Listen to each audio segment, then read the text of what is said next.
Hey everybody, Marcus here. So today's video is going to be discoursing, I suppose, the uglification of Gen Z. It's going to be another one of our watch-along videos, so we're going to play somebody else's content and I'm going to do some commentary. The phenomenon we're going to be witnessing today, I doubt is new. I mean, I remember this 10 years ago. The SJWs of the mid-2010s were also dressing in a similar fashion with the same exotic, colorful hair, with the same exotic clothing choices. So I don't think it's fair to really pin this exclusively on Gen Z, but really catalog the phenomenon as a whole, which has been going on for a while now. And it would be remiss not to try and identify root causes on why it's occurring. And to me, I think it's an issue of shame. Now, it's going to be a little bit difficult for me to explain exactly what I'm talking about here. So what I'm going to do is I'm going to read an excerpt for you from a book that I think is really good on covering the subject of shame. The exposition in it is absolutely excellent. It's a book by John Bradshaw called Healing the Shame That Binds You, written in 1988. So let me read this excerpt to you, and then we can get into the video. In itself, shame is not bad. Shame is a normal human emotion. In fact, it is necessary to have feelings of shame if one is to be truly human. Shame is the emotion which gives us permission to be human. Shame tells us of our limits. Shame keeps us in our human boundaries, letting us know we can and will make mistakes and that we need help. Our shame tells us we are not God. Healthy shame is the psychological foundation of humility. It is the source of spirituality. What I discovered was that shame as a healthy human emotion can be transformed into shame as a state of being. As a state of being, shame takes over one's whole identity. To have shame as an identity is to believe that one's being is flawed and one is defective as a human being. Once shame is transferred into an identity, it becomes toxic and dehumanizing. Toxic shame is unbearable and always necessitates a cover-up, a false self.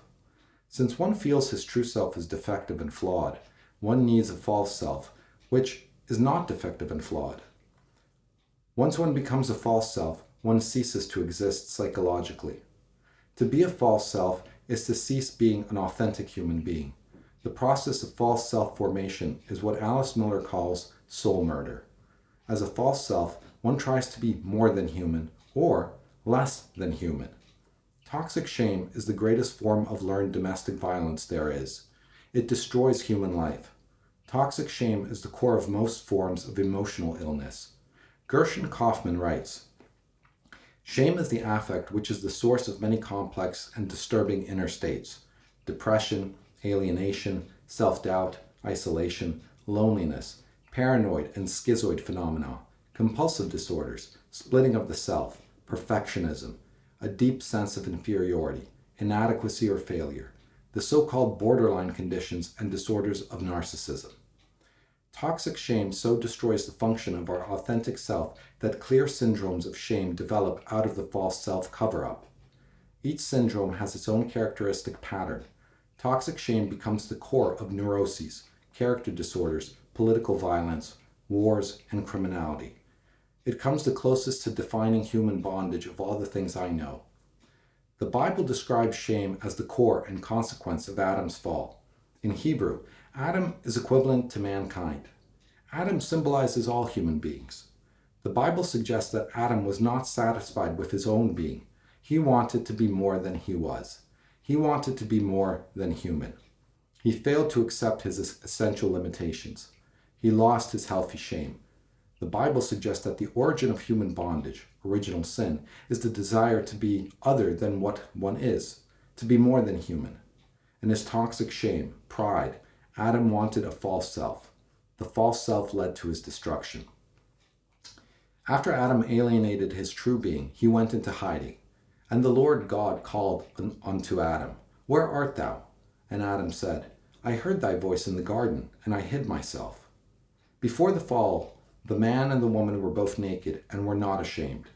Once they chose to be other than what they were, they became naked and ashamed. Nakedness symbolized their true and authentic selves. They were who they were, and they were okay with it. There was nothing to hide. They could be perfectly and righteously honest. This symbolic and metaphorical description of Adam and Eve is a description of the human condition. The unconditional love and acceptance of self seems to be the hardest task of all humankind. Refusing to accept our real selves, we try to create more powerful, false selves, or give up and become less than human. This results in a lifetime of cover-up and secrecy. This secrecy and hiding is the basic cause of suffering for all of us. And we're going to be touching on the subject of shame numerous times throughout this video, but let's get started.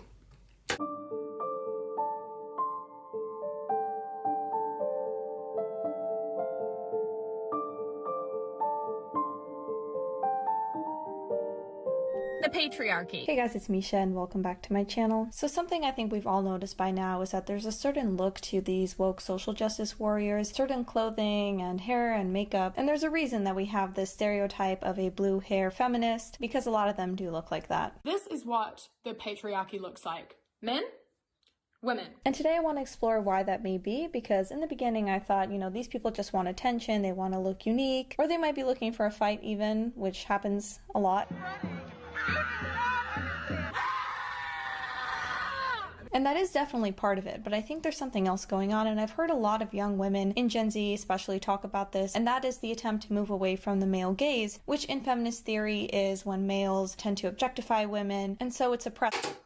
Yeah, that's a plausible rationalization that these people spin for themselves. I mean, they seem to use, well, feminist logic in order to construct this alternative explanation of why they behave the way that they behave, because the actual truth is far more hateful, that namely they hate themselves. Now, the magic of shame, when internalized to that deep degree, is that it ultimately makes you a target of your own hatred. And so then you desire to destroy the object of hate, typically. I mean, hatred philosophically is defined exactly as that. I mean, it's the only definition of hatred worth entertaining, actually, where hatred is the desire of the hater for the object of hate to cease to exist. And if the object of hate, in this case, is the self, then the desire is to destroy oneself. And so all the things we're witnessing are a ritual of self-destruction, ultimately. And it makes sense psychologically and emotionally if we look at shame as the core basis of the identity of these people. Now, here's the important thing to note here. We need to separate shame as an identity from shame as a feeling, because these people don't feel shame. They are shame. And when you are shame, your body rejects all emotional elements of shame itself. So you can do really, well, embarrassing and horrific things without feeling that, well, that shame that a normal person would feel. So these women want to move away from that and change their style so that it's not what men typically find attractive. Ladies, I'm going to show you exactly how to repel men with makeup. If you're looking for outfits to repel men, you've stumbled on the right video. We're going to start off with a pair of black trousers with quite a low crotch area. This is just to let them know that we do in fact have bigger balls than they do. I hope you repel many men today. But I do find this funny because the point that they're trying to make is that we should dress for ourselves, right? Wear what you like, wear what makes you comfortable, what makes you happy, and not think about men. Yet the focus here is on men. There are women, of course, who will wear, 6-inch heels that they're not comfortable in, they don't really want to wear, but they're doing it for men, right? To appease the male gaze, or they do something specific with their hair or makeup or whatever, not for themselves, but for men. In this case, you have girls and young women, getting body modifications or tattoos or piercings or doing something specific with their hair, tends to be dyeing it pink or blue or purple, or shaving it all off, just because that's what they're told will repel men. You're doing your part as a modern day feminist. So they're still failing to dress for themselves, and the focus is still on men. They're worrying about whether or not some man will like it.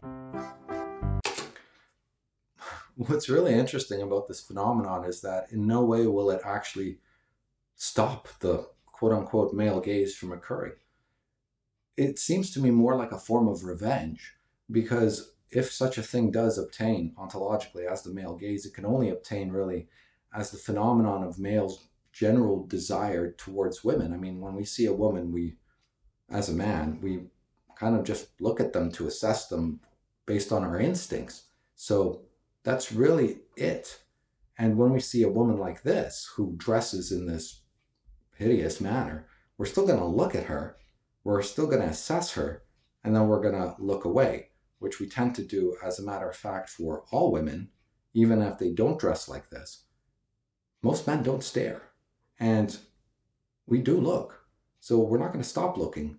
We're just going to assess you negatively, and at worst, I guess, maybe, I don't know, cringe and revulsion or something like that, which at best that these women can do through this mode of dress is to enact some sort of, I don't know, aesthetic revenge, so that if you do look, you see something ugly to punish you. I don't know.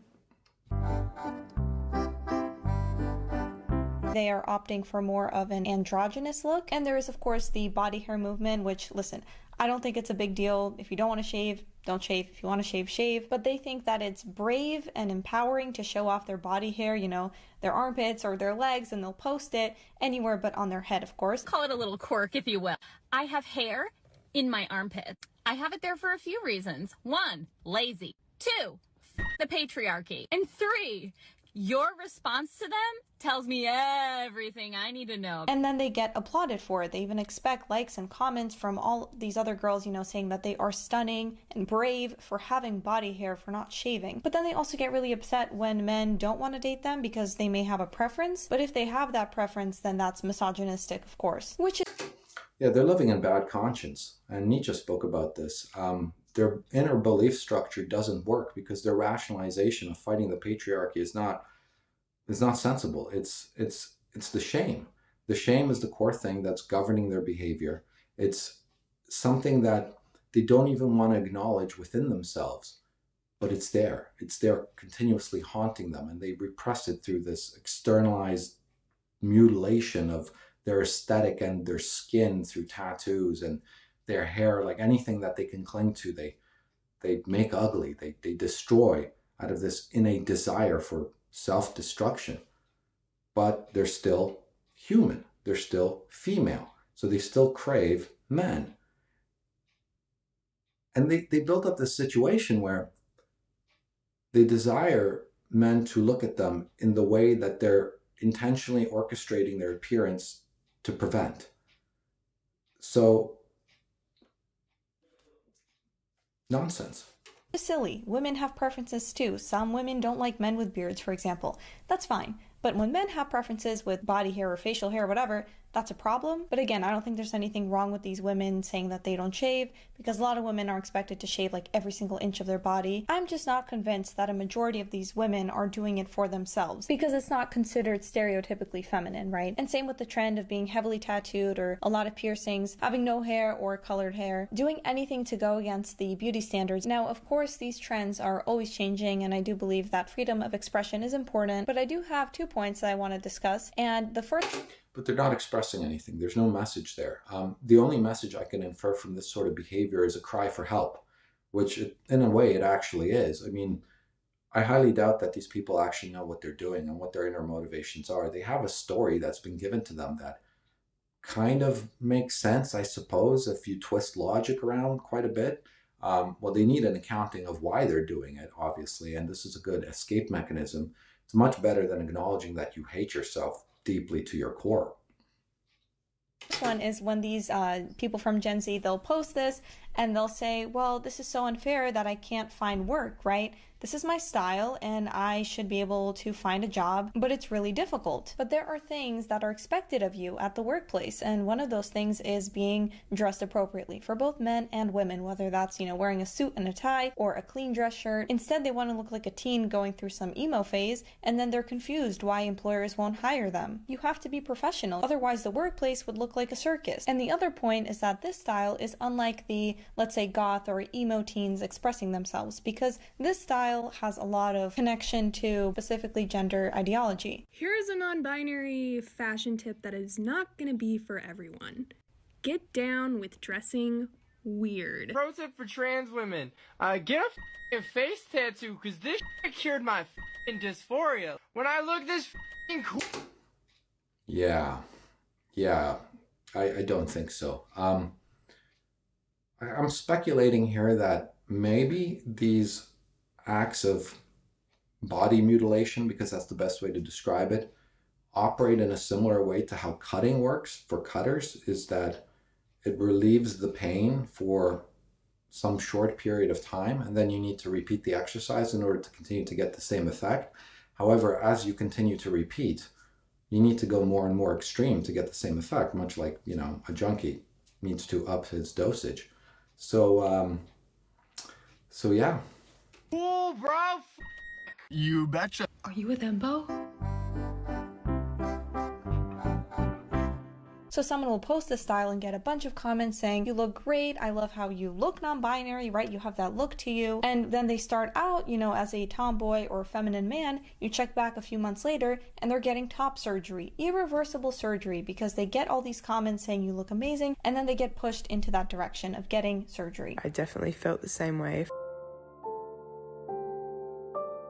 Often convinced by these comments that if they like to dress this way, they are non-binary. And then especially the young teenage girls will go get top surgery, and then they'll get applauded for that. But that's pretty nefarious, isn't it? That if you dress in a certain fashion, you need to be funneled into a certain existential state by these individuals. So it's actually dangerous to dress this way, even if you're doing it only as an aesthetic style, because if you fall in with these people, they're going to try to tell you something about you that you're not really like. What's interesting to observe is that historically, music, clothing, hair, those three things those were the things that teenagers and young adults for the most part experimented with and used as a vehicle for self-expression of I guess kind of crafting their identity externally based on these three criteria: music, clothing, and hair. And my theory on why that is because these three things were actually within their control. When you're young, you don't have any money, you don't have any power, you don't really have any connections. So how are you going to externalize your identity when you can't influence your environment? I mean, they live at home, so they can't derive a sense of self based on the house they have, on the job they have, on the car they drive. Not that that's a good thing, but a lot of people do build their identity based on material objects. But young kids can't do that because they don't have any money. But what they can control is their hair, because it doesn't cost that much to get a freaky haircut. Same thing with the music. They can control what they listen to. And clothing also in that space of something that's affordable and expressive.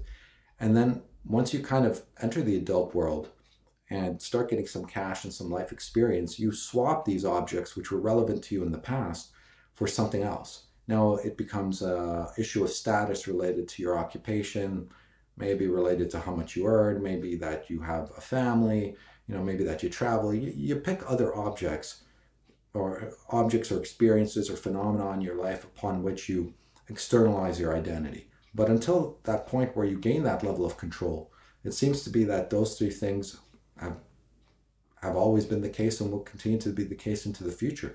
So what we're seeing here is I guess a modern interpretation of how to leverage those three vehicles to express something that's, well, even more extreme and crazy. Now, back to the whole male gaze, there are actually women who are now calling men predators if they want to date a woman from a different country. Why do you think so many men are traveling overseas to find wives in other countries? In other cultures, a lot of women are more submissive. Yeah, they're pervy. Men are traveling overseas to countries that have less money and less education. It's because they want a woman who is dependent on... Yes, we're aware. Why you guys go and get... I don't think they've ever been to Norway. Norway has, say, a higher caliber of woman compared to the United States, and it is not cheaper, it is not less educated. So even such commentary really shows the ignorance of these particular women. And Eastern Europe, as much as it's been stereotyped in the past of being some sort of third world, second world place, right now I think in many ways it actually has surpassed what people refer to as the first world. Foreign girls. Because you can't handle women. That's why.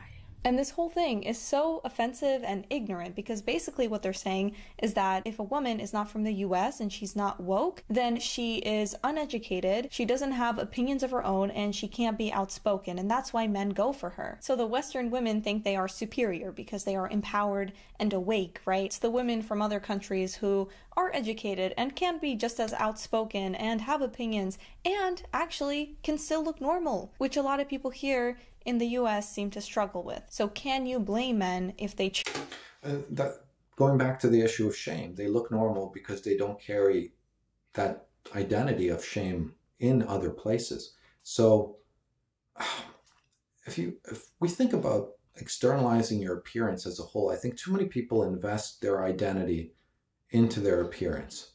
Now, I understand why they do that, but there's a better way of looking at it.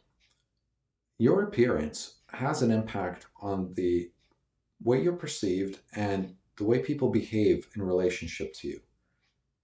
So when you dress, you should dress strategically or tactically, where if you want to invoke in others a certain effect, you ought to dress for that effect, meaning that you are yourself as an individual indifferent to how you dress because it's not tied to your identity, but you strategically position your external appearance, your clothing, in order to gain the effects that you desire. So for example, if you want to be treated seriously as a man, you wear a suit.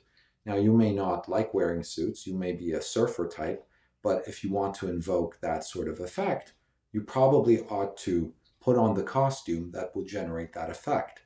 Now, there's a lot of people that will refuse to do that. They would refuse to acknowledge that others are allowed to treat them based on their own judgments of them. This whole don't judge me nonsense. I mean, of course I'm going to judge you. I cannot not judge you. It's something that happens prior to my conscious thought. I'm going to look at somebody and I'm going to immediately have a gut reaction of whether or not this person is a threat or friendly or male or female or whatnot. Any number of judgments will just emerge by simply gazing on somebody else. And I am aware that how I would dress and grooming and all that is also going to have an effect on my perception, also my mannerisms, my behavior.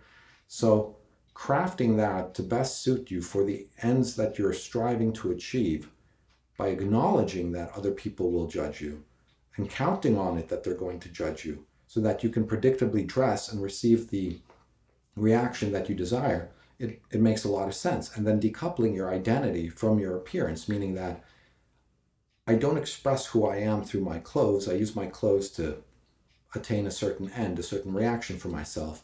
And I express myself in terms of my identity more by what I say and also maybe other products that I produce. For example, me being a musician, I write songs. I don't need to wear my identity as a garment. I can show people my music. Choose to try and find a woman from a different country. The thing is that this style doesn't just repel men, it also repels women because we don't want to be friends with someone that looks like this because these people look like they'll start World War III if they get misgendered. Demi Lovato, for example, or Sam Smith and their whole transformation, and they have this ugly style on the outside, but they are often ugly on the inside as well, much like all woke individuals who are narcissistic and miserable.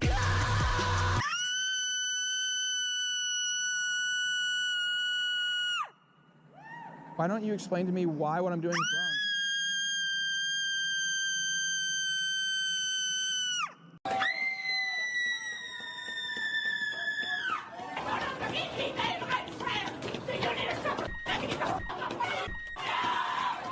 A while ago we had this beauty pageant.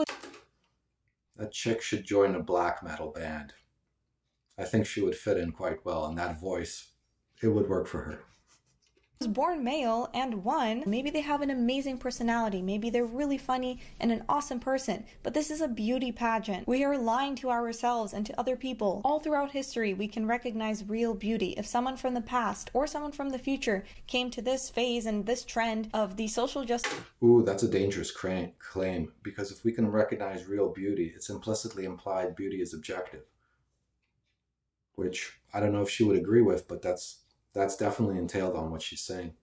Warriors looking like this, I seriously doubt that most of them will agree, yes, this is beautiful. And I know that they do this to try and express their inner turmoil or what they're feeling inside, but this says nothing about who you are. It's just a distraction. The only thing that this tells me is to try and keep magnets away from your face, or that I have to walk on eggshells around you because you might have a temper tantrum about... No, it should tell you a lot. it should tell you a lot, because this pattern is very ubiquitous. It's been occurring for a long time now, where the manner of dress, because these people actually do craft their identity externally, the self-destructive type of it, they're giving you a confession through their clothing, through their hair, through their aesthetic. Those people that do use clothing the way I describe, or pay no attention to fashion whatsoever, maybe those you cannot judge based on how they dress, because clothing is just something to keep you warm. But these Gen Zs in this video are not like that. They intentionally craft their image to send a message. So you can read that message, interpret it. So they are saying something about themselves through their manner of presentation. Your gender identity. So again, I think it's a great thing for men and women to be able to express themselves through fashion, but this feels like they're just trying to be unique, while at the same time looking like copies of each other. Just copy and paste this one non-binary woke Gen Z person, and then you'll have this army of them on TikTok. And that's all for today's video, guys. Please let me know what you think in the comments below. Also, like the video if you enjoyed, subscribe, and hit the notification bell so you don't... Okay, so that's pretty much the end of the video, and I think kind of how we started out is the subject of shame itself. I mean, it's a phenomenon that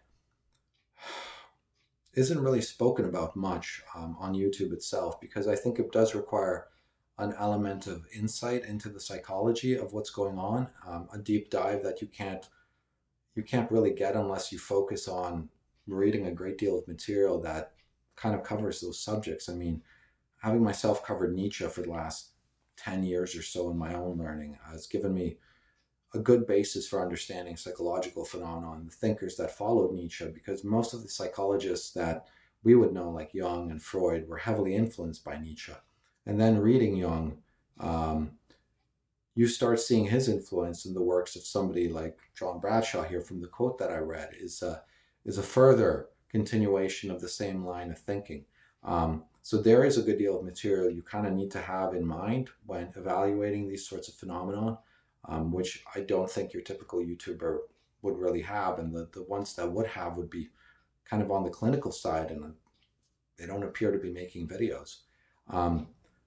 The distinction between shame as a feeling and shame as a state of being is also important in the analysis, when there's a contingent of people who would say that we need to bring shame back, as if we need to start shaming intentionally people like this to dress and behave in a certain manner. But these people are immune to shame. It's like fire is immune to fire. You cannot shame them.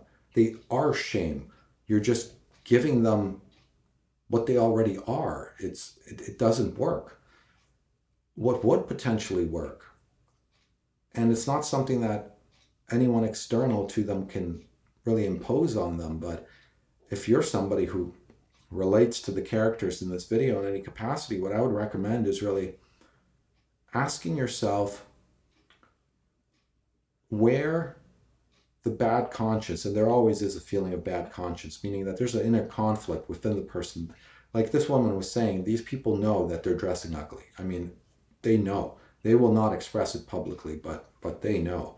And them knowing and denying it overtly is that expression of bad conscience. They say one thing, they live another, and that conflict exists within them. So what I would say to people like this is, go down that path. Trace it back to why is it that you exist in this bad conscience? What is it false that you believe? Because though I can't convince them necessarily that it's basically shame, they can convince themselves with enough effort of introspection. And one mechanism to do this is journaling. I mean, not all of them are a lost cause, I would say. Some of them can dig themselves out of it, and I think a portion of them will eventually grow out of it in a way as they experience the world a little bit more, and as they get out of the environments that encourage this sort of behavior. But the trauma will still remain. So even if the environment changes, that internal healing still needs to happen somehow by them. And the way I would go about it is that they need to lose a bunch of baggage first. Some of the baggage is the environment that they're in, moving or redecorating your room, your house, just removing all the old associations from your geography is the first thing. Another thing is removing the people. that would remember you in your old identity. If you're serious about breaking out of this, you want to start with a clean slate. So you might need to move so that the new location you're in, nobody knows you, so they have no historical precedent to judge you based on what you did in the past. And then sit in isolation for a good 6 months to a year, maybe journaling, go to therapy. I don't know if it's going to work. I think journaling is more effective and cheaper. To figure out where that bad conscience comes from, and then craft your immediate surroundings and habits to reflect a new identity that you would actually be proud of. So it's not an identity that you're going to, put forward in front of an audience. So don't do this publicly, do this privately so that there is no audience. So you know for sure that if you're doing something, it's for you because you know no one's ever going to see it. Spend some time crafting that space, those habits, dive down into what it is that's haunting you, and maybe you'll be able to dig yourself out of it. That's, I guess, the best advice I can imagine to somebody like this. There's nothing anyone external can do to help them other than describe a process like this, maybe point them to a book like the one I'm talking about, and then just leave them the hell alone. I mean, if they come around, if they're savable, they'll probably come around because deep down they know, and in secret, they probably are looking for a way out. They just don't know how, don't know where to turn to. So that might actually help. But to shame them is only going to reinforce the bad behavior, really. It'll give them encouragement because it's adding fuel to the fire. You add fire to more fire, you get hotter fire, I guess. I don't know. But you know what I mean. You know what I mean. So no, shaming is not going to work. Shaming is definitely not going to work. And the underlying causes of where that inner shame comes from are a multitude. I think abandonment is a very common one, and that doesn't mean you were abandoned in the absolute sense. Maybe you just had neglectful parents. It definitely comes from that, other forms of childhood trauma. So the roads leading to internalizing shame are a multitude.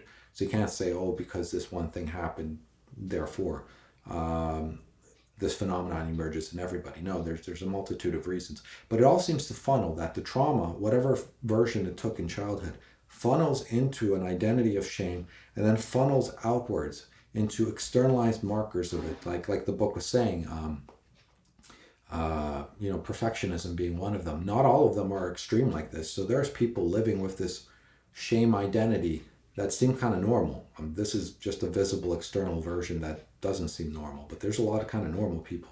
A lot of artistic types are kind of like this. They're perfectionists, which is very unhealthy again, because perfectionism is basically trying to be more than human. And then there's the version that tries to be less than human. I would say those girls that end up in pornography are like that. Heavily internalized shame, less than human.